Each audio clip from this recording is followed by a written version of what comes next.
This happened over the course of 3 or 4 years when I was a kid.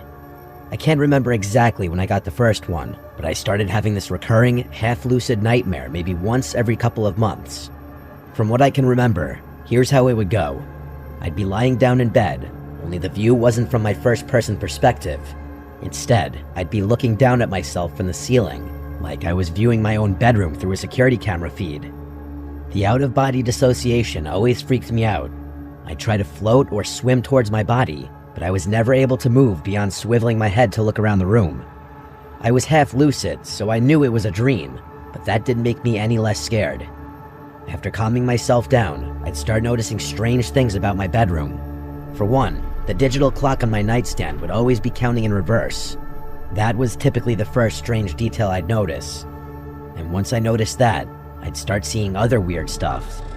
There were these drawings taped to random spots on the walls and dresser, like crayon drawings you'd expect from a kid my age, but I had no memory of ever making them. I wasn't the type of kid who ever drew much, so it wasn't like I had just forgotten about them. They always showed the same thing, a row of people holding hands, all smiling, with one smaller figure who I can only imagine was me. They were always standing in front of a house with a blue roof, but I can't remember much more about the drawings than that. The other detail about the dreams that still sticks out to me is an old toy train of mine that was always sitting in a different spot on my bedroom floor, which was significant because I had lost that particular toy years prior. Anyway, after analyzing my room for a bit, I'd get this unexplainable urge to look out my bedroom window. I'd glance over, and as if it were on cue, a man would appear just a few inches from the glass. He had short gray hair and what looked like a cut on his left temple. That's honestly all I can remember about his face. He would watch me sleep for a few seconds, then start clawing at the window like he was trying to open it from the outside. That's usually when I woke up. Sometimes I immediately ran to the window, and sometimes I was too terrified to even move. But I always ended up checking one way or another. I don't know what I thought I'd find. Maybe claw marks or a smudge from where his hand had been. But there was never anything there, or anyone for that matter. After the 4th time it happened, I finally told my parents. My mom told me that recurring dreams weren't that rare, especially at my age, and my dad chimed in to remind me that they were always just one room away if I ever felt scared. I nodded and acted like that helped, but it didn't. Not really. My dad could tell I was still scared, so he took me by the hand and explored the exterior of the house with me. There was no indication that anyone had been there. No footprints, no smudges on the window, nothing. Even so, that didn't calm my nerves as much as you might think. Keep in mind, this was about 1 year in, so I was having this dream roughly once every 3 months. It wasn't happening every night, not even close, but having the exact same dream 4 times definitely means something, which I knew even at that age. But after that 4th dream though, they just stopped. For a while at least. I went nearly 6 months without a single episode, and at some point, I let myself believe it was over. It all just kind of faded into the background, the way childhood fears tend to when life gets more normal. But then it came back. I have no idea what triggered it, but one random night I had the dream again. Everything was exactly the same as I remembered. The clock, the drawings, the train, everything. But there was something different about that dream that was scaring me twice as much as the earlier ones had. I couldn't figure out what it was.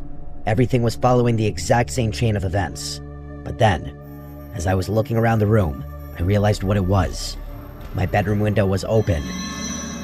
As soon as I saw that, I woke up. There was a period of maybe 5 minutes where I couldn't move, complete and utter sleep paralysis. And it wasn't a passive sleep paralysis either. My brain was screaming at me to check the window the entire time, but I couldn't drag myself out of bed no matter how much I tried.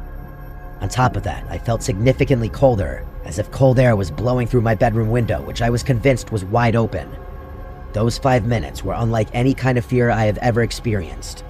All I could think about was how that man was moments away from climbing through my window, yet there was nothing I could do about it. When I finally regained control of my limbs, I forced myself over to the window, confirming that it was locked. I couldn't fall back asleep that night. I was too scared. I'm not sure how I was even able to function the following morning. Another couple of months went by, but I wasn't going to be fooled again. Every night before I went to bed, I thought long and hard about the dream in an attempt to brace myself for having it again. I'm not sure if this logic tracks, but I was hoping that keeping the dream on my brain would help me not get too scared should I have it again. To my surprise, that technique actually worked. The next time I had that dream, I wasn't even half as scared. I didn't even bother checking the window after waking up. By the time I had it again, I was barely scared at all. Still, something about it lingered. Not in a scary way, but enough to make me want to bring it up to my parents again. Maybe it was the way I explained it, or maybe it was because I was slightly older. But for whatever reason, they actually paid closer attention this time. I tried to provide as much detail as possible, something I hadn't done before. As I was getting to my description of the man, my parents' demeanor shifted. Not too dramatically, but enough for me to notice. Specifically, it was right as I was telling them about the cut on his forehead. Before I could even finish, my dad cut me off and asked if I was sure about the cut. I told him I was, and he looked over at my mom like there was some unspoken detail that I wasn't aware of. I asked my parents what was going on, and they assured me that everything was fine. Not wanting to upset them, I didn't inquire further. But from that point on, I started wondering if there was more to the story. As it would turn out, a few days after that conversation, my parents sat me down and came clean. It wasn't some dramatic reveal or anything. They just said there was something they wanted to tell me. My mom did most of the talking. Apparently, when I was really little, like too young to even remember, there was a man named Brian who used to watch me sometimes. They always referred to him as Uncle Brian, but he wasn't actually family, just a close friend of my dad's from college. I guess he was around a lot when I was a baby and a toddler, especially during the times when both my parents were working full-time. But something happened. My dad didn't give details, just said that there was a falling out between them, bad enough that they completely cut ties. He said he forbade Brian from ever coming near our family again, specifically from coming near me again. That was the end of it. I asked what caused the fallout, but they wouldn't tell me. They just repeated that it had nothing to do with me, and that I didn't need to worry. The only other thing they told me, and this is what gave me a sick feeling, was that Brian had a noticeable scar on his forehead from a car accident he'd been in years before I was born. They didn't connect the dots out loud, but they didn't have to. I was old enough to make the connection myself. Later that night, after my mom had gone to bed, my dad lingered in the living room with me a little longer. I could tell he wanted to say more, like he hadn't been totally satisfied with how the conversation went earlier. After a few moments of silence, he told me his theory. He said he thought the dreams were my brain's way of processing something buried really deep, some memory from when I was little, before I could even form full sentences. He mentioned how close I apparently used to be with Brian, how I'd cry when he left the house, how I always wanted him to be the one to read me to sleep. My dad said he couldn't think of any other way I'd know about the scar on Brian's forehead. I didn't know what to make of that. I had no recollection of this Brian person whatsoever. Even now, I still can't recall a single memory with him in it. I had no choice but to move on with my life, though, recurring dream or not. Another handful of months passed. I'm doing my best to describe the timeline as accurately as possible, but it's hard to remember exactly how much time passed in between each dream. That said, the frequency decreased after talking to my parents. I had the dream only once or maybe twice within the next year, but things took a very dark turn sometime in year 4. One night after waking up from the dream, I glanced over at my window, just out of habit, and this time, I actually saw something move. It was just a flicker, but I was 100% sure something had just moved from right outside my window. And just like that, all the fear I had spent years trying to prevent came rushing back. It was actually worse. I jumped out of bed and screamed for my parents, who took me very seriously. My dad sprinted outside in his bare feet while my mom held me tightly. Eventually, my dad came back and started whispering stuff to my mom. They told me to stay put while they called the police. I listened to them and stayed in their room, although I don't remember ever hearing any sirens or other voices besides theirs that night. My dad insisted everything was fine and that the police were going to take care of things.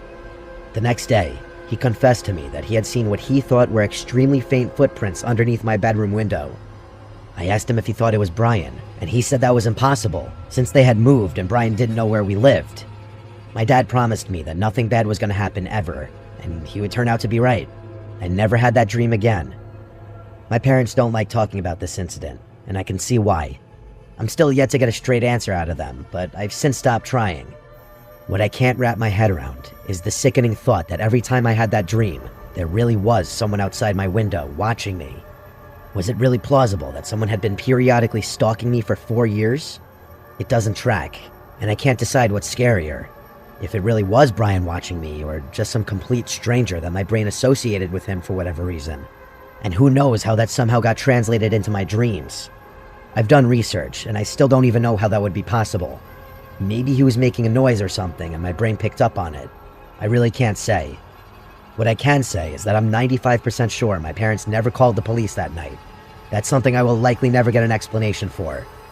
I'll most likely never get any answers regarding this experience since it happened so long ago. But if I do, I'll send an update.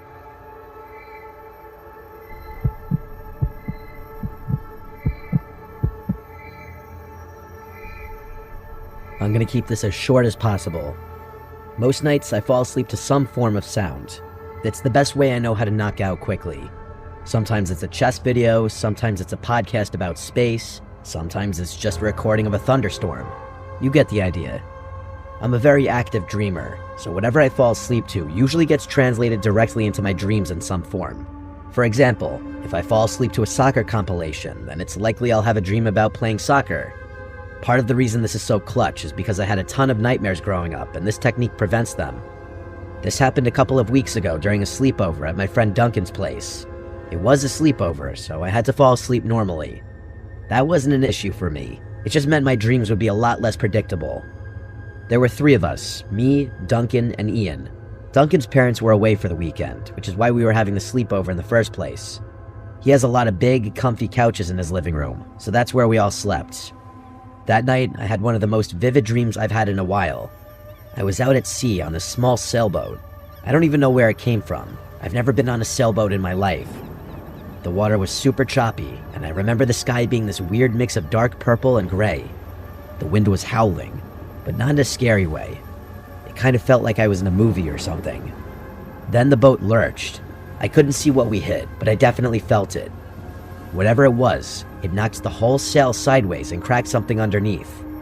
Water started gushing in through the bottom, and I remember trying to plug the hole with my jacket, which obviously wasn't doing anything.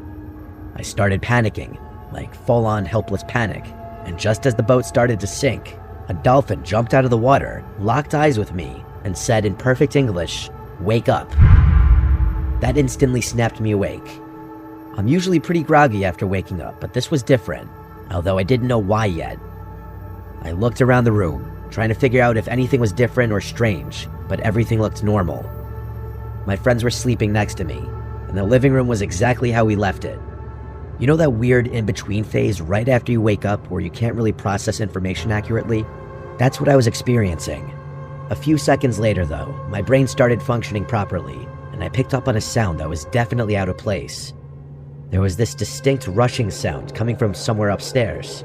It wasn't muffled like you'd expect if a faucet was just dripping. It was consistent, like a hose or something. That must have been why I had that wonky dream about the ocean. I sat there for a second, trying to figure out what I was hearing. Then, like an idiot, I got up to check it out myself. I crept up the stairs, trying to make as little noise as possible. The noise got louder with each step. It was definitely running water, and it was coming from the upstairs bathroom at the end of the hallway. The door was slightly cracked open, and even from a distance I could see the sink. One of the knobs was turned all the way to the right. The water was just gushing out, full blast. There was no way that could have happened on its own. It didn't even make sense. I got close to the doorway and was about to step in, but something made me stop. The bathroom up there is pretty big. It's got this long counter and a bathtub with a curtain, plus this awkward corner where the toilet is. Plenty of blind spots. For all I knew, someone could have been crouching behind the tub or standing right behind the door. My stomach dropped. I don't know why, but I just couldn't go in. I backed up and booked it down the stairs to wake up Duncan. I shook him hard and told him something was wrong. At first, he was groggy, but the urgency in my voice must have gotten through, because he sat up and asked what was going on. I told him the sink upstairs was blasting and I thought someone was in the house. That woke him up real fast. We left Ian asleep on the couch and crept back up together. When we got to the bathroom door, Duncan didn't even hesitate. He pushed it open and stepped inside. I was not prepared for what was about to happen. Almost immediately, a figure lunged from around the corner and tackled Duncan from the side. It happened so fast. All I saw was Duncan go down, and this guy swinging a piece of PVC pipe like he was about to beat the crap out of him. I didn't think. I just threw myself at the guy, trying to get him off Duncan. We both piled on him and wrestled him to the floor, but he was bigger than both of us. It was pure chaos. Eventually, the guy broke free and bailed, shoving both of us to the side and sprinting for the stairs. By the time Duncan and I made it to the porch, he was gone. The police showed up maybe 30 minutes later, but they weren't much help. They determined that the entry point was a downstairs window, which was wide open and had been previously unlocked. Duncan's family doesn't have cameras in their house, so there was no evidence we could turn over. The police said that it was likely that it had just been a burglar committing a random attack, but my friends and I think it was way more specific than that. First of all, why would a burglar purposely make noise by turning on a sink faucet in the first place?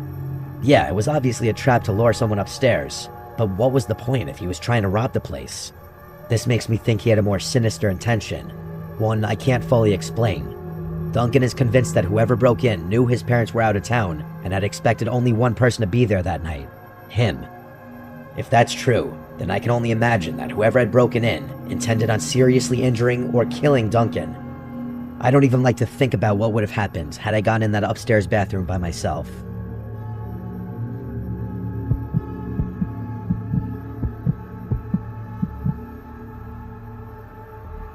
This happened on a Friday night a couple months back.